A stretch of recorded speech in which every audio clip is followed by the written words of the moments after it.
All right, so let's head to Switzerland, Davos summit. We're listening to President Donald Trump, who's giving his second speech at the Global Business and Political Leaders event of 2025, where he did say earlier that America is back and is back in business. Let's just listen to Trump. People didn't even know about, but nothing can destroy coal, not the weather, not a bomb, nothing. It might make it a little smaller, might make it a little different shape, but coal is very strong as a backup. It's a great backup to have that facility, and it wouldn't cost much more money.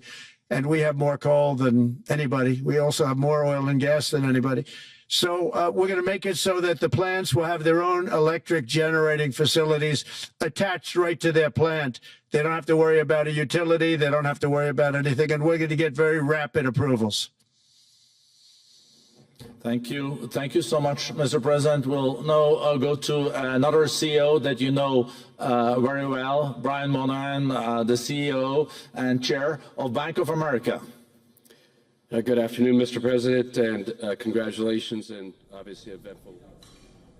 Well, in his address, Trump touched upon Russia-Ukraine war, the threat of steep tariffs, wars in the Middle East, and the rise of artificial intelligence. This is what he said earlier.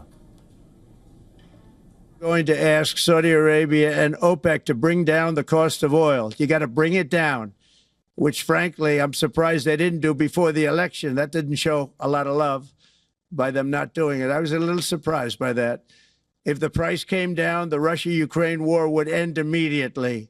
Right now, the price is high enough that that war will continue. You got to bring down the oil price. You got to end that war. My message to every business in the world is very simple. Come make your product in America, and we will give you among the lowest taxes of any nation on earth. We're bringing them down very substantially, even from the original Trump tax cuts. But if you don't make your product in America, which is your prerogative, then very simply you will have to pay a tariff, differing amounts, but a tariff which will direct hundreds of billions of dollars and even trillions of dollars into our treasury. Over the past 4 years, our government racked up $8 trillion in wasteful deficit spending and inflicted nation-wrecking energy restrictions, crippling regulations, and hidden taxes like never before. The result is the worst inflation crisis in modern history and sky-high interest rates for our citizens and even throughout the world. All right, let's head back to Davos, where U.S. President Donald Trump is taking questions from the participants there. And this question has been asked by the CEO of Bank of America. Let's listen to Trump's response. The one-year deduction, where we deduct, we did that originally, and that was amazing what the impact that had, the one-year deduction, which built up over a period of time, and then it expires. But we're going to go back to that when we do the renewal of the Trump tax plan. We have to get Democrats to approve it. But, if the Democrats didn't approve it, I don't know how they can survive with about a 45% tax increase, because that's what it would be. And so I think they're going to do. We've been working along with them pretty well. I think it's very hard for a political group to say, let's charge people 45% more.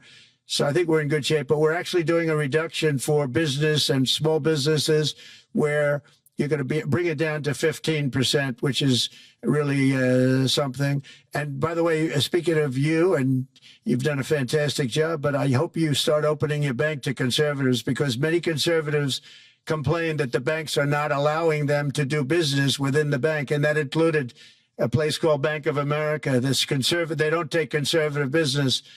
And I don't know if the regulators mandated that because of Biden or what, but you and Jamie and everybody, I hope you're going to open your banks to conservatives, because what you're doing is wrong.